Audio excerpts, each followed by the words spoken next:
এই লোকটি বাচ্চা জন্ম দিচ্ছিল। তখনই তার মুখ থেকে একটি বল বাইরে বেরিয়ে এলো। তার স্ত্রী তাড়াতাড়ি সেটা ধরে নিল এবং সেই বলটি মাথা ও হাত পা বের করে বাচ্চা হয়ে গেল। কিন্তু সেই ছোট বাচ্চাটি মায়ের ওপর থুতু দেয়। তাড়াতাড়ি বাচ্চাটির খিদে পেল, তাই মা বাবাকে বলল ওকে দুধ খাওয়াতে। তারা বাচ্চাটির নাম হাওয়া রাখলো এবং সে খুব দ্রুত বড় হতে লাগলো। বাবা তাকে খেজুর খাওয়ালেন, কিন্তু সে সঙ্গে সঙ্গে থুতু ফেলে দিল। খেজুরের আঁটি গুলির মতো কাঠের মধ্যে ঢুকে গেল, যা দেখে বাবা চমকে গেলেন। কিন্তু হাওয়া তো ইতিমধ্যেই শুটিং মেশিন হয়ে গিয়েছিল এবং তখনই পুরো বাড়িটি ধসে গেল। হাওয়া মাটিতে গড়িয়ে গড়িয়ে হাসছিল। তারা হাওয়াকে শেখালো যে বাইরে গিয়ে পায়খানা করতে হবে এবং উপর থেকে মাটি দিতে হবে। হাওয়া খুশি হয়ে বাবার কাছে দৌড়ালো এবং তার চেহারার উপর বসে মোছাতে লাগলো। তারা দুজন হাওয়ার সাথে খুব মজা করেছিল, কিন্তু তখনই এক ভিলেন হাওয়াকে ধরে ফেললো। রান্নাগড়িরা হাওয়াকে ফুটন্ত তেলের পাত্রের মধ্যে ফেলে দিল, কিন্তু হাওয়া মজার সাথে তাতে সাঁতার কাটতে লাগলো এবং গরম তেল ভিলেনের মুখে ছিটকে গেল, যার ফলে তার মুখ বিকৃত হয়ে গেল। সে রেগে দিয়ে দুটি ছুরি তুলে হাওয়াকে কাটতে দৌড়ালো। হাওয়া ভয়ে গোল হয়ে গুটিয়ে গেল।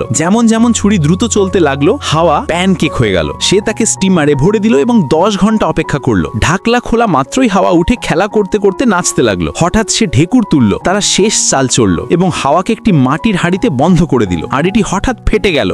হাওয়ায় 99 বার চক্কর কাটতে কাটতে ধীরে ধীরে নিচে নামলো এবং সব রান্নাঘড়িদের হারিয়ে দিল। এখন তাদের কাছে আর কোনো উপায় ছিল না, তাই তারা হাওয়াকে টেবিলের উপর শক্ত করে বাঁধলো এবং অতিথিদের কাছে টাটকা তাজা খাওয়ানোর কথা ভাবলো। প্রথমে তাকে মদ খাওয়ালো, তারপর আগুনের পোকা ছেড়ে দিল, যা হাওয়ার মাথা ফাটিয়ে দিতে পারত। হঠাৎ ছোট ছোট লাল প্রাণী উড়ে এলো এবং আগুনের পোকাদের তাড়িয়ে দিল। হাওয়ার বাবা মা অবশেষে তাকে বাঁচাতে এলেন। মা ভিলেনের সাথে লড়াই করলেন এবং বাবা নেশায় থাকা হাওয়াকে তুলে নিলেন, কিন্তু তখনই মা ধরা পড়ে গেলেন। বাবা পাশে রাখা ফল দেখলেন, তারপর হাওয়াকে কোলে নিয়ে বাইরে বেরিয়ে গেলেন। তিনি হাওয়াকে ওপরে তুললেন এবং হাওয়া নিশানা লাগিয়ে ফায়ার করা শুরু করলো। বাবা দিক নিয়ন্ত্রণ করছিলেন এবং তারা সব শত্রুদের হারিয়ে দিল।